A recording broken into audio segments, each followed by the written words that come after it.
I saw a bumper sticker on a car that said, "In case of the rapture, can I have your car?"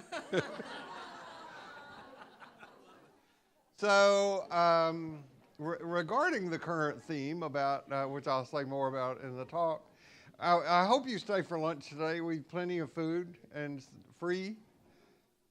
Well, there's no free lunch, but you know what I mean. You don't have to pay for it. And talk around the table to the people. Each table will have a leader. Talk around the table about what you think about this current theme, what you would add to it, how you would modify it, or anything like that. Get to know each other better. And I want you to know how profoundly grateful I am for each one of you. I love what I get to do here. I'm very lucky that I get to do what I do here. And if it weren't for you, it would be awfully lonely in here. So I'm glad that you show up. Thank you. So no matter who you are, no matter where you are on your spiritual journey, you are welcome here. And as I said, stay for lunch. Peace, love, joy. Peace, love, joy, and patience. Patience is my word for non-reactivity. So the goal of my teaching is peace, love, joy, and patience. All of my teachings to help us be mindful of the life and cultural changing power of peace, love, joy, and patience when we experience and then express them. I want to call us back to these things if we've strayed from our commitment to them, and to offer information and skill and knowledge and practices that we can use to strengthen, to grow in these things. Growth being the key thing. So peace, love, joy, and patience. And I want to begin today with a piece that is pure joy. And you don't have to write it down, although you will want to. It will be in the summary that goes out. If you don't get that, you can fill out an email card. But this is a piece that found me actually the Monday morning after Holly gave that outstanding talk here. In my own daily practice, I was found by this paragraph. In Sunday school, I learned to think of God as a very old white-bearded man on a throne who stood above creation and occasionally stirred it with a stick. When I'm dreaming quantum dreams, what I see is an infinite web of relationship flung across the vastness of space, like a luminous net. It is made of energy, not thread. As I look, I can see light moving through it as a pulse moves through veins.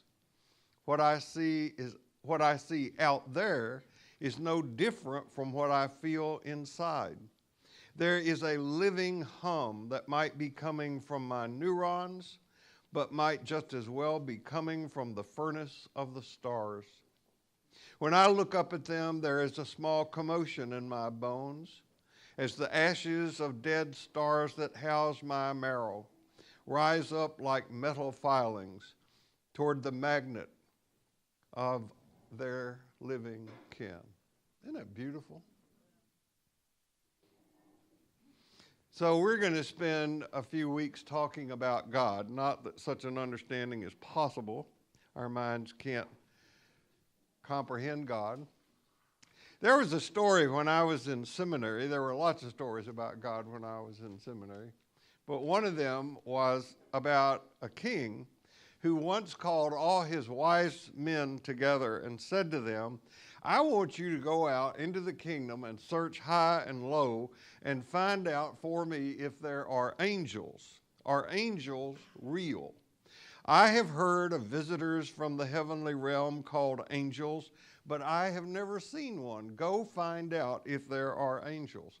So the wise men dispersed to the four corners of the kingdom, looking in all the libraries, searching all the wisdom literature, talking to both sages and common people with the question, "Are angels real?" And after a year or so of intensive investigation, they returned to their king with their results. They summarized what they had discovered. One of their number was designed to be the spokesman. "Well," demanded the king, "did you find if angels are real? Did you see any angels?" And the spokesman said, "No, we did not. But we heard plenty of rumors." So we shall begin to talk about rumors of and about God. And I'm doing this to help us clarify our thinking. I've said that one of the most life-transforming, world-transforming matters that we can get right is the understanding of our own identity. And I've said before that we are who we are in God, no more, no less. So who is God? Answering that question is critical to understanding our own identity. Does everyone have the same identity? What we believe about God shapes what we believe about ourselves, which shapes what we believe about other people, which in turn shapes our social and justice systems. And it will affect how we treat the planet. The matter of God is massively important. Now, the quote I read to you is from the writings of a woman named Barbara Brown Taylor. And I think it is a good place to start. It illustrates the humongous shift in which we live, where one order is clearly passing away and a new order is not yet in place. By the way, just this week, someone, knowing about my interest in Jungian psychology, brought me a flyer about a workshop that is coming up, sponsored by the Jungian Society of New York. And they're having Dr. James Hollis speak. And the theme for the conference is, "In between time, something gone, something not yet." This person's comment was, not mine, "Great minds think alike." So I want you to hear Barbara Brown Taylor's words again. They are really just pure joy. And they reflect this shift that we are in. By the way, if you don't know who Barbara Brown Taylor is, she is an amazing speaker, writer, intellect, former Episcopal priest. Now she is not that. She is a speaker at large. Spiritual teacher is my term for her. And I'll put a link in the summary for those of you who are interested in finding out more about her. If you go on and do a Google search, I just think Google is just such a wonderful thing. You get all this information at your fingertips for free. You'll find page after page of quotes of Barbara Brown Taylor. And here are two that I've found that really fit where we are culturally. "To get God on your side is a great way to feel powerful." And another, she said, "I can't help but note that God is being useful to a lot of people trying to harm each other." Now, what I like about this passage is not only does it fit this current theme, but it is also one that I said is just pure joy, peace, love, and joy. So I want you to listen to it again with some graphics. "In Sunday school, I learned to think of God as a very old, white-bearded man on a throne who stood above creation and occasionally stirred it with a stick. When I am dreaming quantum dreams, what I see is an infinite web of relationship flung across the vastness of space like a luminous net. It is made of energy, not threads. As I look, I can see light moving through it as a pulse moves through veins. What I see out there is no different from what I feel inside. There is a living hum that might be coming from my own neurons, but might just as well be coming from the furnace of the stars. When I look up at them, there is a small commotion in my bones as the ashes of dead stars that house my marrow rise up like metal filings toward the magnet of their living kin. As I said, I found this right after Holly had stood here and said, we are made up of stardust. And the elements that are here are the elements that have been here for billions of years.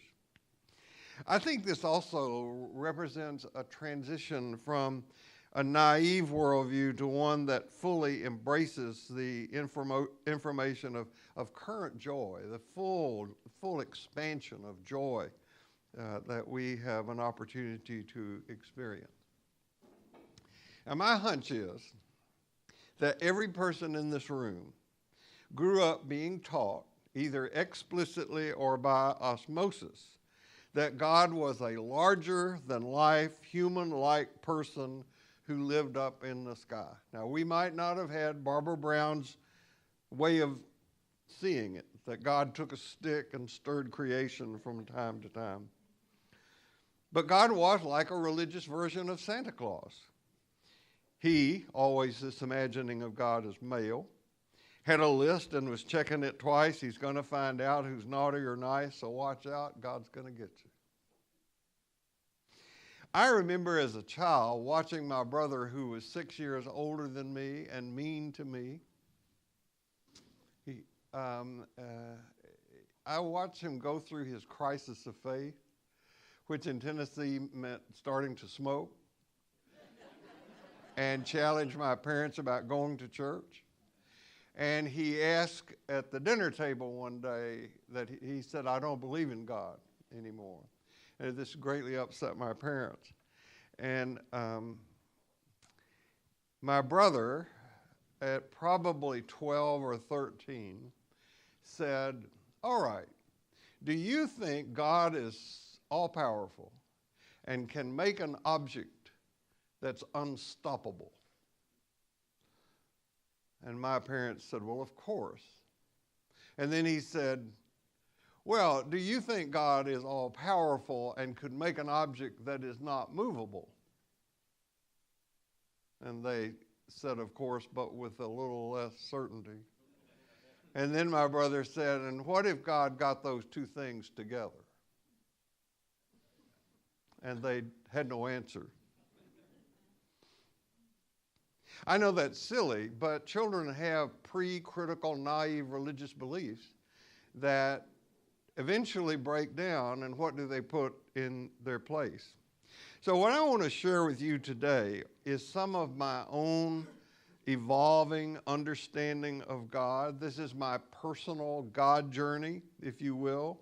It will be like sharing pictures with you out of my photo album of my spiritual journey. And it may remind you of some places that you've been, or it may tempt you to go some places that you've heard about but not been. I hope it will be useful. Long before I heard of people like Pierre Desjardins, Ilia Delio, Thomas Berry, Richard Rohr, Michael Dowd, Daramud Ormuchu, and many others, I was beginning to have my own evolving understanding of God.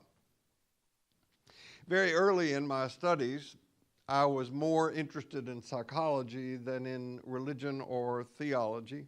I did know some stirrings were taking place in the arena of theology. The word theology comes from two words, theos, having to do with God, and logos, meaning understanding of. So theology is understandings of God, reasonings about God. And in seminary, we had all kinds of theology. We had systematic theology and historical theology and biblical theology. Systematic theology is where we could break God down into God's disparate parts and tell you what they were. We could describe God for you. The first memory shift I can remember in my own understanding came when I had just begun my religious studies. And I heard about a little book by a man named J.B. Phillips. Phillips was a Bible scholar from England, and he had written a translation of the New Testament that was very popular at the time because it was readable and it was understandable. It was in really kind of common language. And he wrote a book called Your God is Too Small, a guide for believers and skeptics alike. His claim in this book, which was published in 1950, was that we had not found a God big enough for our modern needs and thus suffered from a limited idea of God. Now, it's been over 50 years since I've read this book. But there are parts of it, I went back and looked, that still speak to me because Phillips exposed some of the very limited and useless ideas people had about God and that people still have about God. There are ways that everybody in this room has had at one time or another of thinking about God. God is a resident policeman. God is the grand old man. You know, the man upstairs. God is meek and mild. This is the Jesus understanding of God. God is the managing director. God is my co-pilot. There was a book that came out during the war. I think this book started significant conversations among people about what do you think about God? How do you understand God? I had also read around that time two collections of sermons by Paul Tillich that really helped solidify my decision to pursue psychology. The first I read was a book that someone had given to my father as a gift. I don't think they knew what they were doing when they did it. But it was a book of sermons by Paul Tillich called The Courage to Be. And in this book, there is the most powerful passage on acceptance and self-acceptance I have ever encountered. And in case you don't know it, I want to read it to you. Simply, you are accepted. You are accepted. Accepted by that which is greater than you, and the name of which you do not know. Do not ask for the name now. Perhaps you will find it later. Do not try to do anything now. Perhaps later you will do much.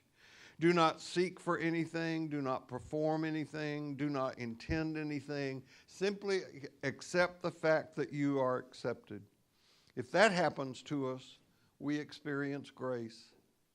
After such an experience, we may not be better than before, we may not believe more than before, but everything is transformed.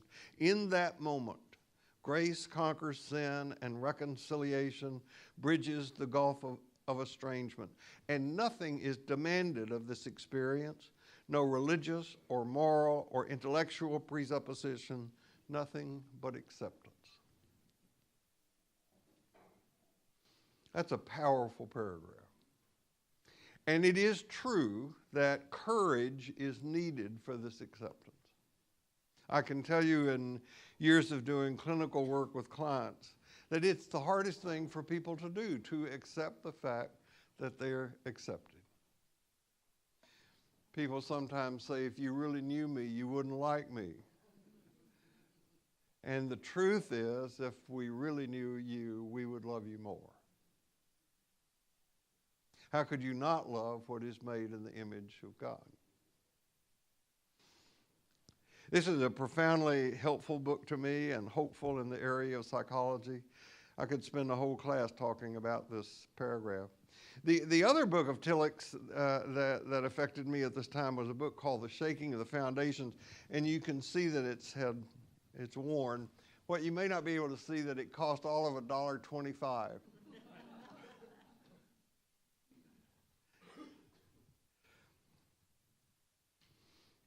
This shaking of the foundations, that comes from a phrase in Isaiah. I had begun to understand by reading Paul Tillich. He had 3 volumes of systematic theology that started being published when I was in the university. 2 was published in this period of time. 1 was not published till I went to the seminary. We were all waiting to see what would be in that.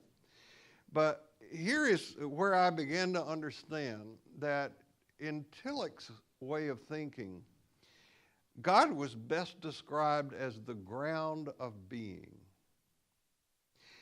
Now, this is a massive thinker. Tillich was a massive thinker. And he said, God is not a being. God is being itself. Now, I want you to let the implications of that sink in for a minute. God is the ground of being. What Tillich is saying is that God is not a noun. God is a verb. Now, Tillich's just the tip of the iceberg when it comes to talking about what was going on in the academic world, in the fields of philosophy and theology, thinking about God. There is a phrase that some of you have heard, God is dead. You can find this phrase in the writings of Nietzsche and others dating back to before the 1900s, the late 1800s. I would say that the influence of people like Paul Tillich and others didn't go very far from the academic circles. It didn't make it into local churches. This thinking did not make it into local churches. Now, there is a curious circle of influence about what determines what we think is real. And that circle of influence starts with culture. Culture influences what is real until there is a crisis in science that culture cannot deny, which then causes culture to rethink its definition of reality and embrace that until there is another crisis in science. Does this make sense what I'm saying? I'm going to give you 2 illustrations to make it make sense better. Copernicus, the one that we have been talking about, made the scientific discovery that the earth was not the center of the cosmos, but the sun was. And the culture, run largely by the church, opposed that. They said, you can't say that, because if you do, it's going to upset the major tenets and the doctrines of the church, so we will not allow that truth to be true. Until the evidence continued to mount up by others who were doing math and algebra and geometry and figuring all these laws out, and finally the church relented, and culture redefined its understanding of what was real. So there is this dance that goes on. Culture, science, crisis, redefinition of reality. I'll give you one more.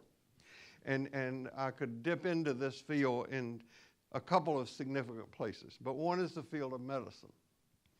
There was a time when the evidence that you were a good doctor was your bloody smock, because it indicated that you were not afraid to be with your patients in the life and death circumstances, and that you weren't afraid to get your hands dirty. There was also a very high rate of mortality in the surgeries that these doctors performed, particularly in medically assisted birth. There was a very high infant and mother mortality rate until Lister and others said, you know, there are these tiny bacteria that are actually causing the death, and if you would clean your instruments and wash your hands, the mortality rate would go down. And you know what?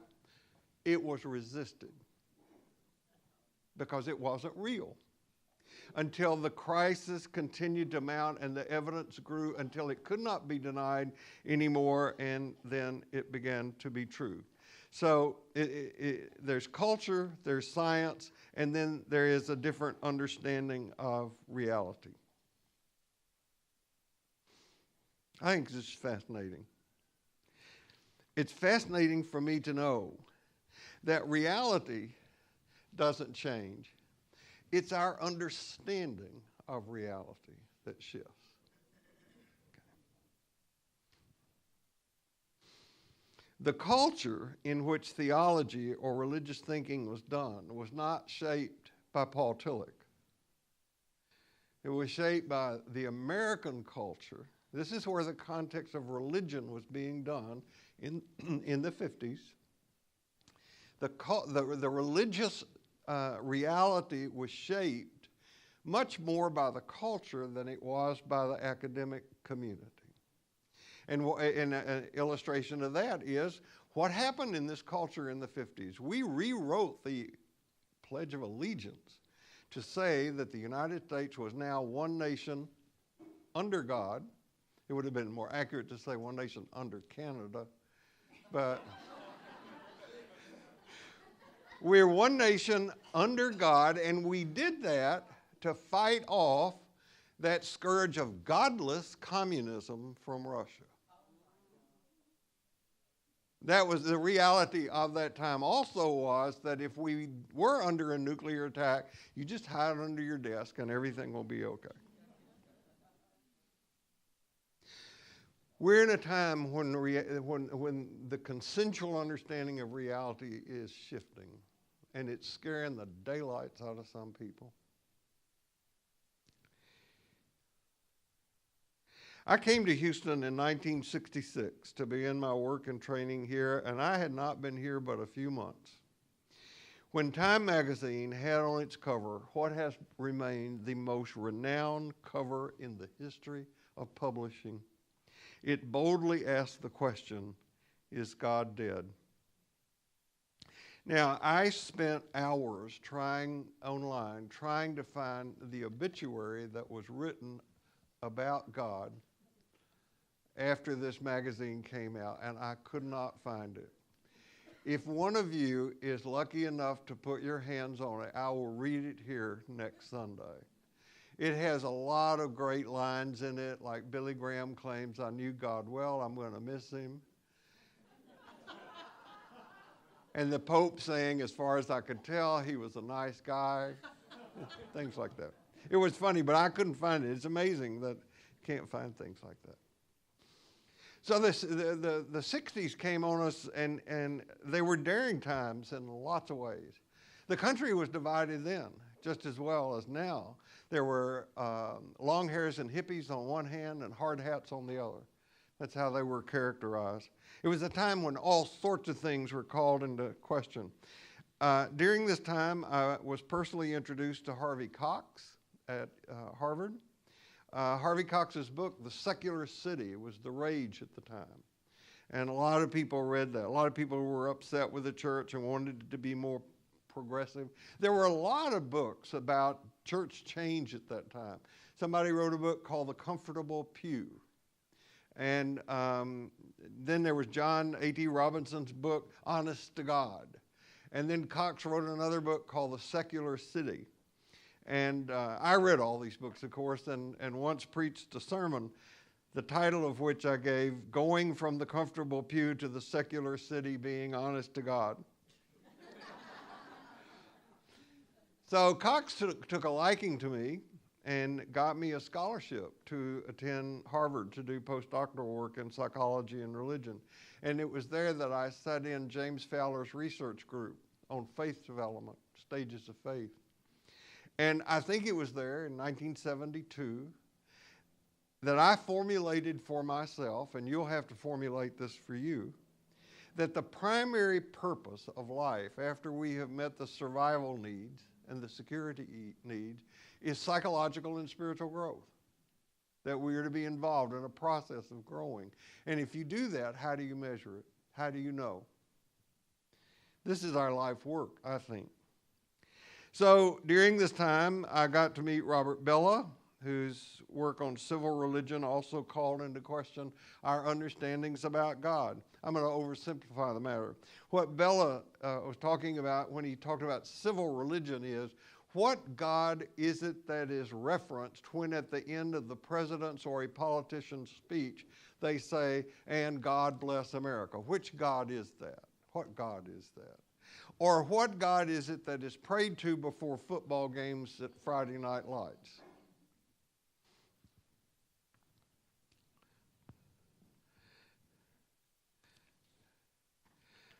Another one of the major shifts in my own thinking occurred during this time and had to do with the works of Peter Berger. I was also reading Peter Berger while at Harvard and others on what we now know as the social construction of reality. Reality is what we agree to see and talk about something. Reality is a consensual agreement about what is real. Now, this is very important to acknowledge when we're seeking to experience and then express what I referred to last week as evidential evolutionary spirituality. And it was during this time that I got to meet and hear lecture and converse with John Cobb, who is one of the leading proponents of process philosophy, process theology, which holds, just like quantum physics does, that everything is in a process of changing and evolving, and everything is connected. And the very act of engaging a matter in observation changes both the observer and the observed. And he said this also applies to God. I thought about sticking a sentence in here, which I'm now doing, but it's not in the manuscript, that says there's nothing that upsets people anymore than to mess with their notion of what they think is real. And we want God to stay put, like our other things. But if God is that in which we live and move and have our being, and if we, like all of creation, are evolving, then so is God. Quantum physics would later confirm that the observer changes the observed. And we're going to get into talking about this next week when I talk about quantum theology. I remember long before I came to St. Paul's, the first time I referred to God as she in a sermon. You could hear the collective intake of breath. And yet, in 2008, not that long ago, when William Young, in his novel The Shack, gave God the appearance of an ample, matronly black woman, that also seemed to disturb some people. I thought it was great. Now, the church has, by and large, been either unaware of all this or resistant to it. There's a great deal of exciting change going on in the academic world under the umbrella of theology right to this moment. I mean, I think it's exciting, and I get excited about it and get excited about talking about it. It's like being in love. You want to talk about the person you're in love with, right? And I met this great person. I think most churches have been protected from this. And the Jesus Seminar attempted to make a big change by working outside of any church academic approved institution. They weren't sanctioned by any denomination, any university, anything. They were an independent organization. And maybe the church because the church sees its main job is to conserve and transmit a 2,000-year-old tradition, it's been more invested in protecting the truth than in discovering it. And as a result, with few exceptions, the Christian church in America is dying. Both Richard Rohr and Jim Wallace, two quite committed Christians, are prophesying that the current wedding between evangelical Christianity and the political right will cost the church in general its credibility for years to come. Okay, long before I got involved with the Jesus Seminar. I had read, and by this time I'm teaching here, and I began to recommend to you two books that I had read. One by Karen Armstrong called The History of God, and the other also by her called The Battle for God. Now, I've had the opportunity to meet this woman, British former nun. She's a brilliant way of getting history in a teachable form. I want to be clear that the God that Karen Armstrong is talking about in these books is the God of Judaism, Islam, and Christianity. And that's the God that we started with today, who sits out there somewhere with a stick and stirs things from time to time.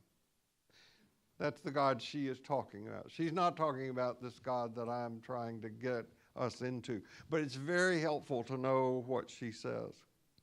Just this last week, this was the cover of the belief section of the Houston Chronicle. It's about belief in God. Many people who don't believe in God still say they believe in a higher power out there. Now, this comes as a shock to many people, what I'm about to say.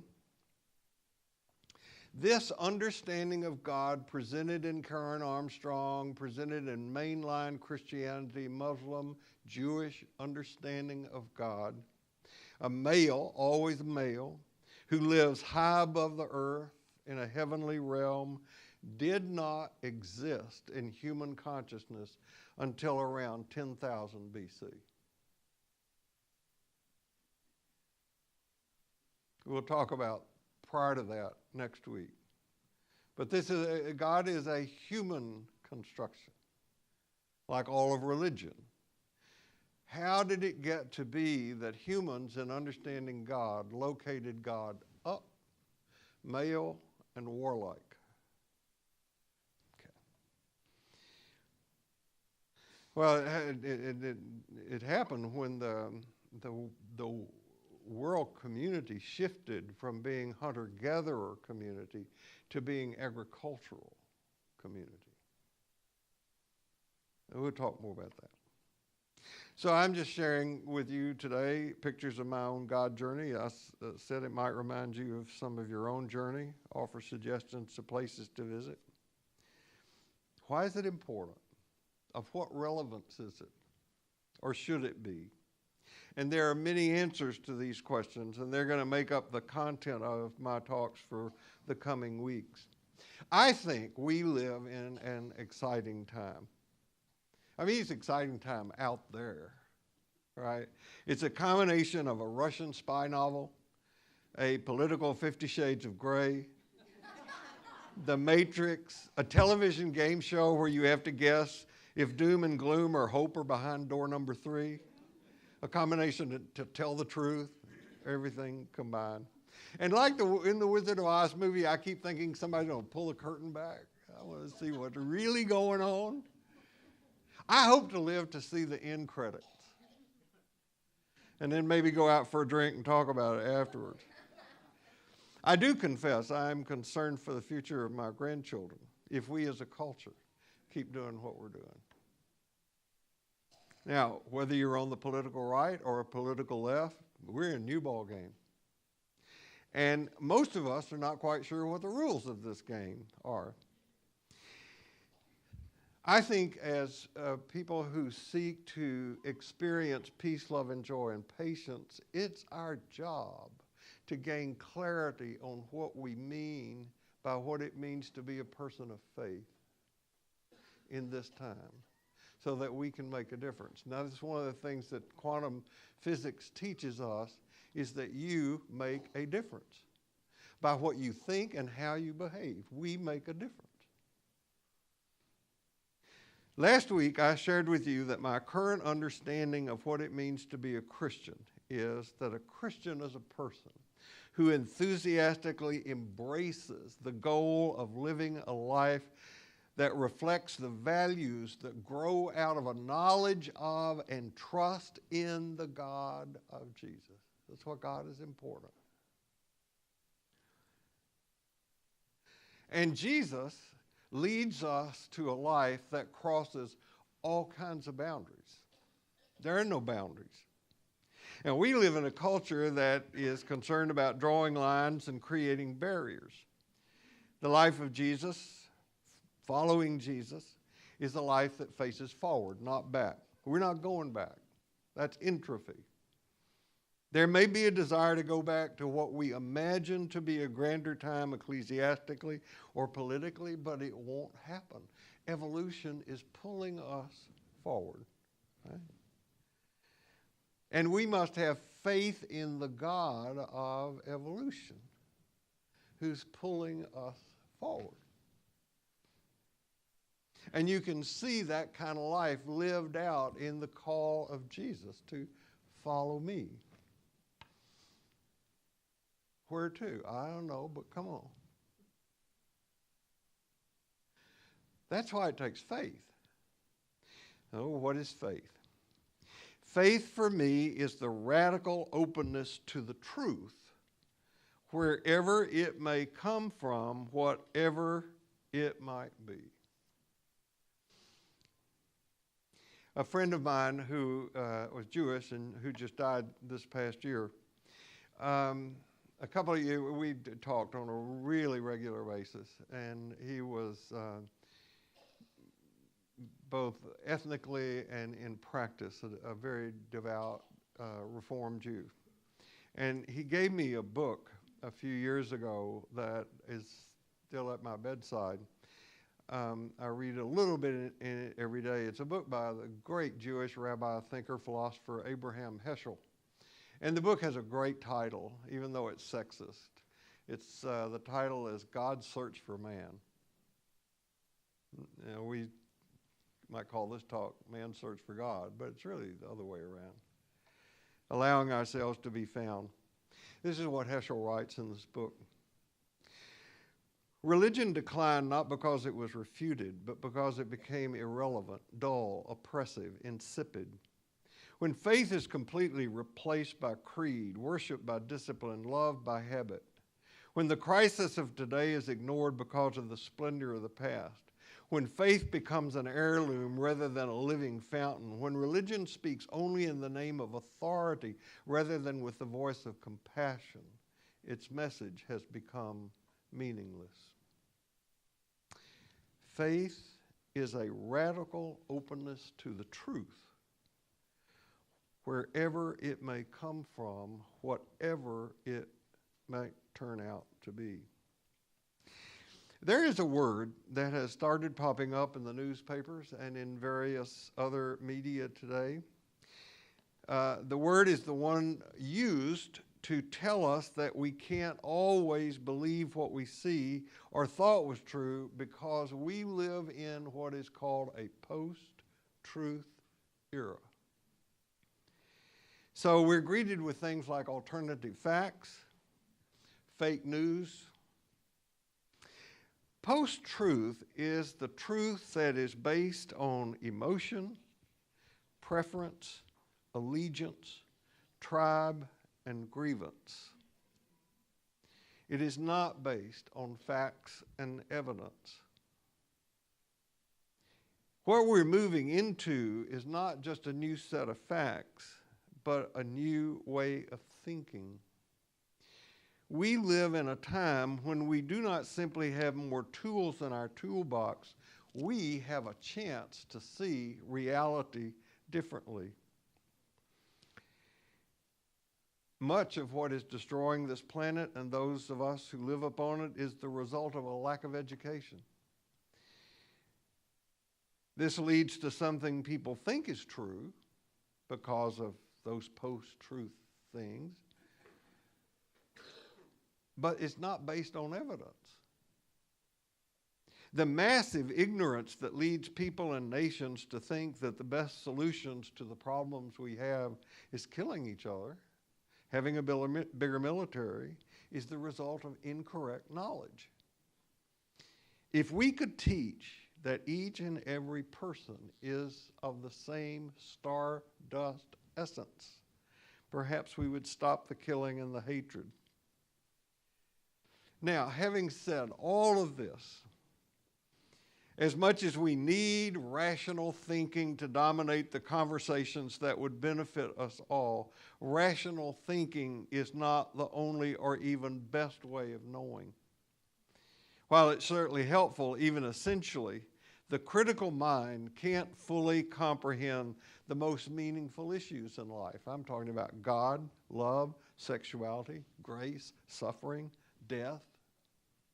For that, we need contemplative, non-dual consciousness, which is much more like intuitive knowing. So we're going to continue to talk about rational matters, how we understand the sea of energy in which we live, because that determines everything about us. Whether we're aware of it or not, it's important. Our understanding of God shapes our spiritual life. Understand? Even though we may be driven to speak, what we say, at least what I'm attempting to share, is really about the unspeakable. Is that clear? It's about something that we cannot understand in any rational way. Understand? But if we don't make an effort to understand, we will likely never end up in a stance that transforms us. Is that clear? I hope not. Niels Bohr, the physicist whose work is changing how we think about so much, the cosmos and everything, he told a story about a young rabbinical student who went to hear 3 lectures by this very famous, learned rabbi. And later when he went back to his friends and his friends asked him what he heard, he said, oh, it was a magnificent experience. His first lecture was so brilliant, so clear, so simple. I understood every word of what he said. The second lecture was even better. It was so deep, it was so subtle.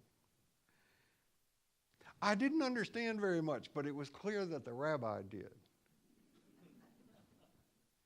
But the third lecture, it was by far the best. It was a great, unforgettable experience. I understood nothing, and neither did the rabbi. No matter where you go this week, no matter what happens, remember this: you carry precious cargoes, so watch your step, and I'll see you here. Oh, and stay for lunch. Give us 10 minutes, we'll get set up.